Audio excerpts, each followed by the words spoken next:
kesempatan kali ini, saya akan membahas tentang standar biaya dan prestasi kerja. Selamat menyaksikan.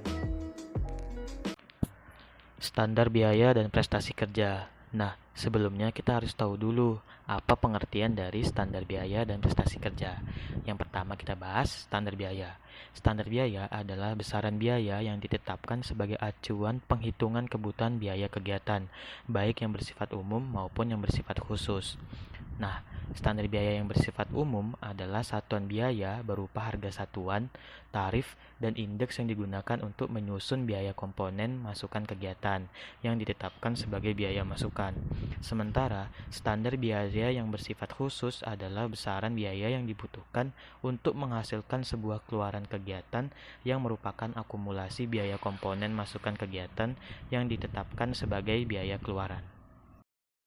Nah, sekarang kita membahas contoh standar biaya. Di sini saya mengambil contoh standar biaya pemupukan urea di tanaman belum menghasilkan. Yang pertama, pupuk urea dengan dosis 200 gram per pokok. Sehingga dosis 200 gram per pokok dikalikan dengan total keseluruhan pokok dalam 1 hektar, yaitu 143, maka akan didapatkan hasil 28,6 kg.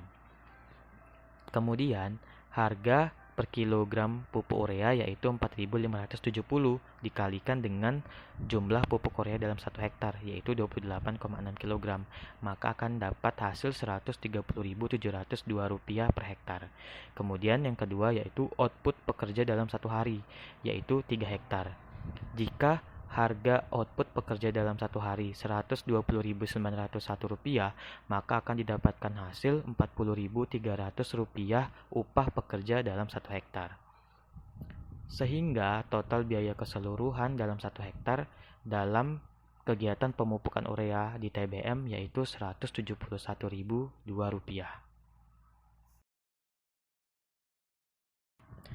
Nah, selanjutnya kita akan membahas tentang prestasi kerja. Menurut Mangkunegara pada tahun 2015, prestasi kerja adalah hasil kerja secara kualitas dan kuantitas yang dicapai oleh seorang pegawai dalam melaksanakan tugasnya sesuai dengan tanggung jawab yang diberikan kepadanya.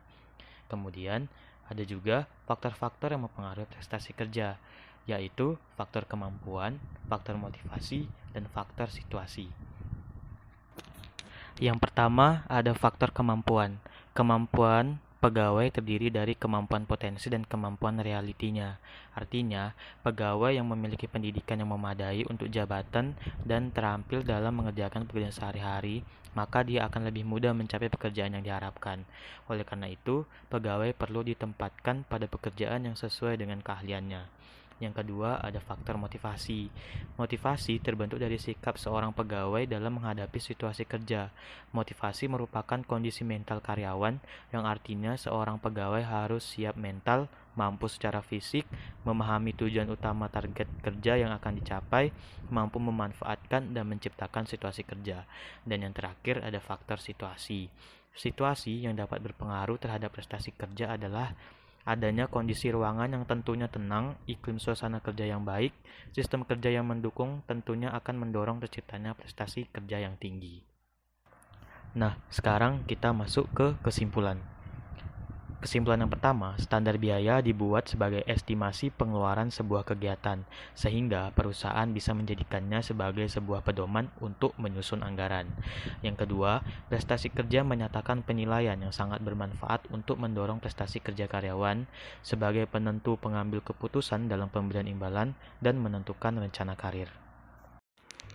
Nah, itu dia teman-teman pembahasan tentang standar biaya dan prestasi kerja. Sampai sini sudah paham kan?